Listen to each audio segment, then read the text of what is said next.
윤 대통령 지지율이 취임 2달 만에 30%대까지 떨어졌죠. 정치권 상황, 정치 고수와 짚어보겠습니다. 네, 박지원 전 김대중 대통령 비서실장 모셨습니다. 어서 오세요. 안녕하십니까? 안녕하세요. 어서 오십시오. 요즘 심기가 좀 불편하십니까? 아니요. 괜찮으십니까? 엔돌핀이 납니다. 네. 그 서해 공무원 피살 사건 관련해서는 이제 고발된 당사자이기도 하시니까 저희가 조금 조심스럽습니다만은 그래도 당사자이시니까 이것부터 잠깐 그래도 여쭤보겠습니다. 보고서는 삭제하라고 지시한 적이 없다라는 입장이신 거죠? 그렇습니다. 제가 삭제하라고 지시해도 네. 그 원본이 국정원 메인 서버에 저장돼 있기 때문에 누구보다도 잘 알 겁니다. 네. 근데 국정원이 자체 조사를 어쨌건 고강도로 해서 그 조사 결과를 가지고 고발을 했다는데 그렇다면 국정원은 뭘 가지고서 그렇게 한 것일까요? 그렇게 고강도 조사를 했으면은 당사자인 저도 조사를 해야 됩니다. 국정원법에 하게 돼 있어요. 아, 네. 나는 지금 현재까지도 내가 뭘로 고발됐는지 어떻게 됐는지 잘 모릅니다. 오직 기자들이 그때그때 나오면은 저한테 질문을 하는데 처음에는 첩보를 삭제했다. 그 삭제는 생산권이 국방부에 있기 때문에 네. 제가 삭제하더라도 국방부에 남는다. 국방부가 하지 않았다고 발표했지 않습니까? 네. 자, 그랬더니 보고서를 삭제했다. 그 자체도 국정원에 남아 있어요. 지시한 것도 남아 있을 거고. 그렇기 때문에 저는 무슨 내용인지를 모르겠어요. 아니 지금도 뭐 물가 소고기값 30% 올랐다는데 물가 잡지 왜 박지원 잡아요? 저는 아무 문제가 없어요. 네. 삭제한 그 보고서와 관련해서 국방부 문서가 아니고 이것은 뭐 국정원 자체 문서 얘기가 아니냐 이런 또 시각도 있는데요. 글쎄 어떻게 그러한 이해하십니까? 보도가 예. 있더라고요. 심지어 제가 삭제를 지시했고 제가 퇴임하면서 예. 담당자를 불러가지고 삭제 틀림없이 했냐 이렇게 확인했다는 등 또 청와대에서 지시를 해가지고 삭제했다는 등 여러 가지가 있어요. 예. 그런데 그게 다 기자들이 질문하는 거고 보도가 된 건데 제가 누구로부터 청와대에서 지시받은 게 없어요. 마찬가지로 삭제 지시한 건 없어요. 예. 네. 그런 보고서가 그러니까 월북이 아닐 가능성이 있다는 보고서가 국정원에서 그 당시에 작성됐던 적은 있습니까? 저는 기억이 없어요. 지금 현재 이제 다 밝혀졌으니까 네. 결국 국정원이 뻘짓해가지고 우리 국방 비밀을 다 노출시켜 버린 거예요. 아니 세상에 국정원의 조직 그 자체가 비밀입니다. 27명 1급 부서장을 보직 해임했다. 이런 것이 발표돼 가지고 북한에서는 얼마나 쾌재를 부르겠어요. 우리 정부 부처의 1급이 많은 곳이 한 3명, 4명, 5명입니다. 야, 국정원이 27명이나? 이런 게 다 노정됐어요. 네. 그랬더니 군사기밀도 다 밝혀졌단 말이에요. 네. 그런데 저도 몰랐어요. 밈스라는 것은 그 특수정보 관리 체계인데 그게 국정원에 나와 있어요. 그러니까 그러한 첩보는 그 부분은 국방부와 즉 한미 정보당국이 함께 합니다. 네. 그러면 동시에 그 공유를 국정원, 청와대 안보실, 국방부 이렇게 하는데 거기에서 첫 보고는 항상 이런 첩보가 있다. 중요한 것은 이런 보고죠. 거기에 무슨 삭제가 되냐고요. 네. 그랬더니 이제 와서 청와대 지시를 받고 국정원 보고서를 삭제했다. 삭제할 의미가 없어요. 거기 다 남아 있어요. 그래서 저는 예. 그러한 일을 이제 와서 뭐 평창 동계올림픽부터 대북 관계 전부 접촉을 모든 것을 들여다보겠다. 국정원이 잘못해가지고 군사 기밀 누설했는데 이제 국정원 기밀도 누설하겠다는 겁니까? 우리 국정원이 대북 문제는 물론 해외, 사이버 해킹, 산업 스파이 엄청난 정보를 다루고 있는데 그걸 네. 들여다봐서 뭘 하겠다는 거예요. 네. 자, 이 문제는 진행 중인 사안이기 때문에 어느 쪽으로건 사실이 명명백백하게 규명되기를 기대하겠습니다. 자, 이제 전국 본격적으로 진단해 보겠습니다. 네.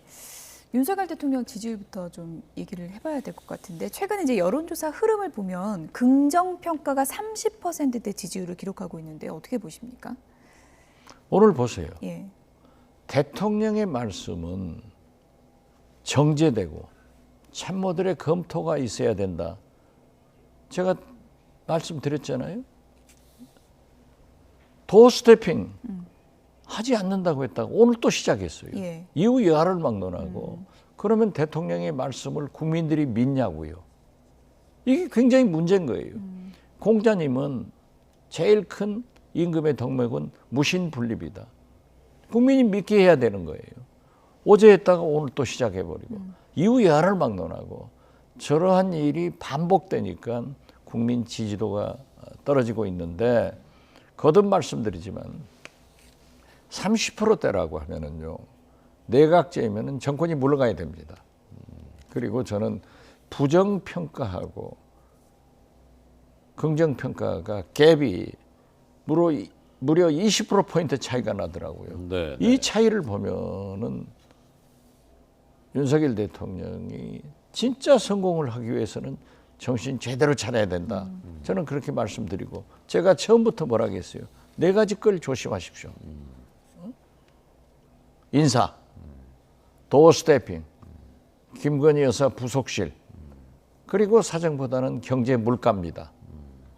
지금 아우성 아니에요?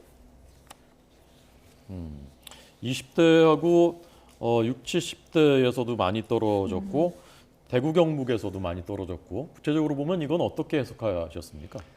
그러니까 윤석열 대통령이 49%의 지지를 받고 대통령이 당선된 거예요. 예. 네.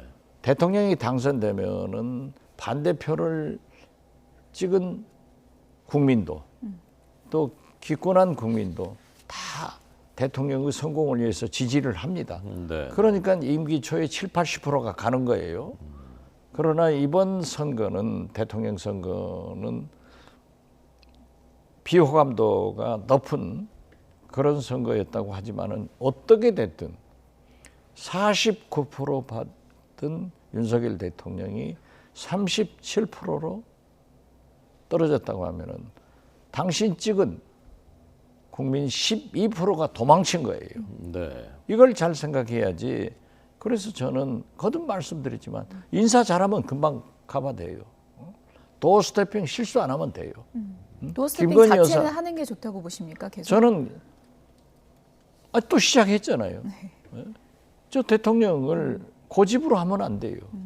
검찰총장 하던 식으로 대통령 하면 안 돼요. 그러니까 하시는 건 좋죠. 그렇지만은 정제되고 참모들의 검토를 마친 그런 말씀을 하시는 것이 좋다. 그리고 김건희 여사도 공적 관리를 해주고 특히 지금 현재의 사정보다는 경제, 물가로 가자. 저는 그렇게 생각합니다. 예. 특히 이제 지지율 추이를 보면은 여당의 지지율보다도 낮게 나타나고 있더라고요. 이건 어떤 현상이라고 보시나요?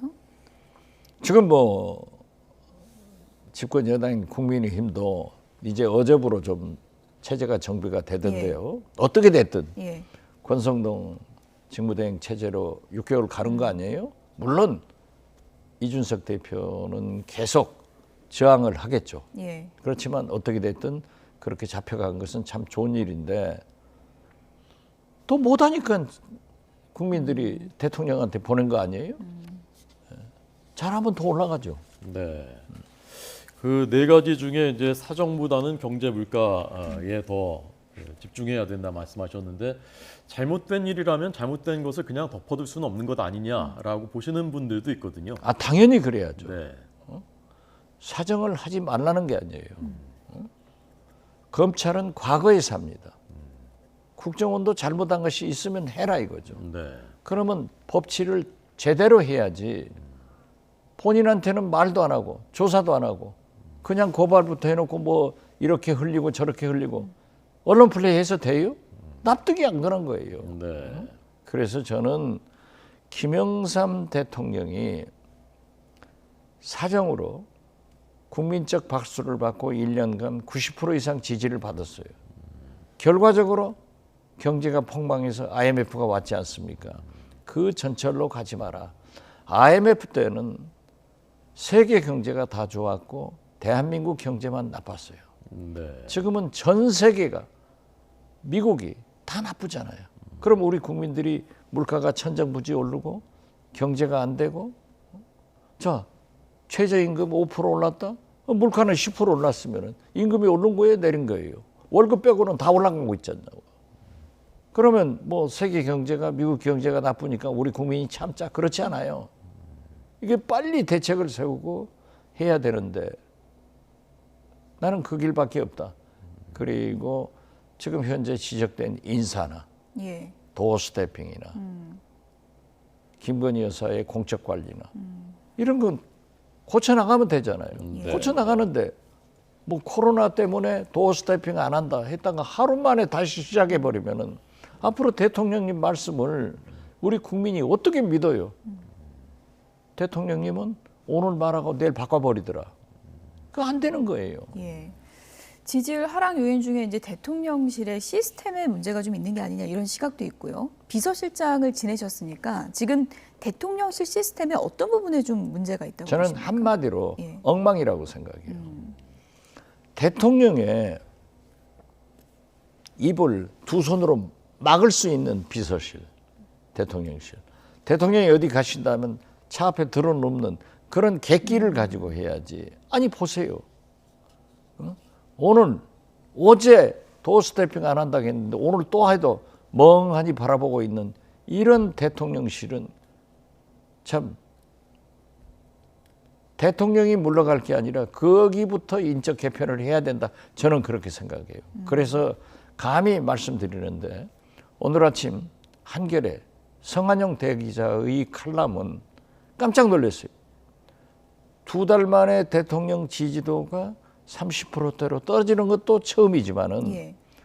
2달 만에 임기 말에 나와야 될 연정을 해라. 이런 것이 나왔더라고요. 경향신문의 손호철 교수 칼럼 보세요. 지지도에 관련 않는다? 이건 문제가 있다. 국민 보고 간다? 국민 안 보고 가는 사람이 어디 있어요? 그건 참 진짜 문제인데 제가 이렇게 말씀드리는 것은 윤석열 대통령이 성공해야 나라가 삽니다. 실패하면 나라가 망하는 거예요. 저는 지금도 윤석열 대통령이 잘할 수 있도록 도와드리고 싶은 심정이 예. 전체지 다른 거 없습니다. 좀 구체적인 처방전을 주신다면 대통령실 내에서 어느 부분이 더 지금 강화돼야 되고 어느 부분이 더 역할을 해야 되는 겁니까? 아니 그러니까 예. 인사 검증만 하더라도 그렇지 않습니까? 인사 담당관이 있고 민정수석실이 없으니까 법무부에서 한다는데 예. 계속 검증이 틀려서 지금 스스로 낙마하고 있지 않습니까? 아 그리고 음주한 뭐 여러 취소될 정도로 그런 분을 교육부총리 임명하시면서 이렇게 훌륭한 장관 전에 있었냐? 이런 얘기는 완전히 국민을 무시하는 거거든요. 예. 그래서 나는 대통령실에서 그러한 말씀도 반드시 원고를 써주고 이렇게 하십시오 하고 건의를 하지 않으면 더 큰 실수가 계속 나오는데 다행인 것은 지금 현재 이제 경제장관들 뭐 독대에서 보고받잖아요. 서로 토론한다는데 만약 경제정책을 저렇게 엉뚱한 말씀하시면 시장이 어떻게 반응하겠어요? 문제예요. 외교적인 문제를 저렇게 말씀해 버리시면 큰일이에요. 그래도 그냥 뭐 전 정권, 문재인 정권 탓하니까 이 정도지 더 큰 파장이 올 수 있으니까 저는 대통령실, 내각 정신 차려야 된다. 그래서 대통령을 완전히 좀 잘 관리해라. 이렇게 말씀드립니다. 네. 자, 박지원 전 비서실장 얘기 듣고 있습니다. 정치 고수로서 이준석 대표는 어떻게 될 것 같습니까? 끝난 거 아니에요? 제가 토사구팽 된다고 했죠. 예. 안 됐죠. 억울하죠. 예. 젊은 분이 30대 당대표가 보수당당에 가서 혁신을 했고 대통령 선거도 지방 선거도 했지만은 당이 이미 결정한 거예요. 지금 6개월 뒤에 돌아온다는 거 아닙니까? 그렇죠. 당원권 예. 정지니까. 예. 그게 지금은 권성동 직무대행 체제가 됐으니까 6개월 그렇게 긴 거 아니에요. 30대 아니에요. 그래서 6개월간 와신 상담하고 돌아오면 다시 대표 아니에요. 후일을 도모해야지 지금 가지고 깐죽깐죽하면요. 국민들도 짜증나고 당원들도 짜증나갑니다. 사태가 충분히 반성하고 하면 될 거 아니에요. 예. 저는 반성이 안 돼요. 와신 상담이 안 돼. 쓸개를 떼내버려요. 예. 담자가 쓸개 담자입니다. 네, 한자 세대로서 제가 보충 설명을 했습니다. 그러니까 사태가 끝났다는 말씀이시고요. 저는 아까 이준석 대표가 끝났다는 정치적 말씀을 생각이 끝났다는 이준석 점. 대표 절대 끝나지 않습니다. 네. 알겠습니다. 그분의 성격상 그 6개월도 절대 저항하지. 그리고 미래를 도모하지. 절대 끝난 건 아닙니다. 네. 지금 일단 권성동 원내대표가 직무대행을 하고는 있지만 지금 당내에서는 벌써부터 안철수 의원 얘기가 나오고 뭐 누구 얘기가 나오고 차기 당권 얘기가 나오고 있지 않습니까? 이게 제대로 정리가 될까요? 그러니까 직무대행을 결정하는 의원총회에 상당한 차기 당권을 생각하시는 의원들이 불참했다는 거 아니에요? 당은 그런 거예요. 누구 하나 잘 되는 것을 예. 그대로 협조하는 것도 당이지만은 계속 경쟁하기 때문에 저는 그러한 문제는 큰 문제가 아니다. 직무대행으로서 권성동 원내대표 겸해서 얼마나 잘 하느냐 따라서 당대표도 될 수 있는 분이지 저는 그게 나쁘다고 생각 안 해요. 네. 장제원 의원도 어제 회의에 참석하지 않았다고 하고 그러니까 이른바 윤심이 이제 거기 작용한 것 아니냐 이 정도로 봉합을 해라라는 해석이 나오던데 어떻게 생각하십니까? 저도 그렇게 생각해요. 장제원 의원이 뭐 버스 21대 몇천 명 데리고 지역구 활동했다. 저도 했어요. 국회의원은 다 지역구에서 그런 활동을 하는 거예요. 그것을 장제원 의원이 순수하게 했는데도 정치부 기자들은 또 정치권에서는 확대 해석할 때도 있죠. 예. 그렇지만 어떻게 됐든 장제원 의원이 권성동 원내대표는 영원한 나의 형님이다. 네, 네. 이렇게 했으면 제 백사하고 어제 갔어야 되는데 안 가신 것은 벽오동 심은 뜻이 있겠죠. 저는 보여요. 뭐 좀 힌트를 좀 주십시오. 어떤 건지. 그거 얘기하면 안 되는데요. 힌트만 좀 주시죠. 뭐 자기도 차기 당권 도전이나 큰 정치를 하려고 하는데 와이 권성동 왜 권성동만 저렇게 잘 나가냐 그런 것도 있을 수 있어요. 그러니까 그걸 나쁘게 윤심 믿다 나쁘게 볼 필요 없어요. 네. 정치인은 계속 노력하고 도전하는 것이 정치지 그런다고 해서 돌아가면 안 되죠. 그런 의미에서 저는 이준석의 미래는 있다 그렇게 봐요. 밝습니까? 어둡습니까? 저는 밝다고 생각합니다. 예. 안철수 의원의 미래는 어떻습니까? 그건 제가 얘기할 입장이 아니고요. 네. 당권 잡을 가능성도 있는 건가요? 지금 그건 모르겠어요. 예. 그분 얘기는 제가 조심합니다. 예. 제가 실패를 해봤기 때문에 예. 잘 되기를 바라고. 뭐 민주당 얘기도 간략하게 좀 끝으로 여쭤봐야 될 것 같은데 지금 이재명 의원이요. 당대표 나오는 걸로 다 알고 있는데 출마 선언은 지금 계속 미루고 있거든요. 왜 그런 거라고 보세요? 본래 1등 주자는요. 예. TV 토론도 안 하고 그렇게 서둘 필요가 없어요. 오세훈 시장이 지난 시장 선거에 TV 토론 안 하잖아요. 그래도 누가 욕해요? 다 전략상 정치인은 그런 전략을 세우는 거예요. 예. 그러나 누구가 보든지 이재명 의원이 당대표 나온다 하는 것은 명확관화하지 않아요. 그래서 저는 나올 거예요. 네, 알겠습니다. 자, 오늘의 전국 정치 고수, 정치 구단이라고 불리는 박지원 전 비서실장 얘기 들었습니다. 오늘 감사합니다. 잘 네, 들었습니다. 감사합니다.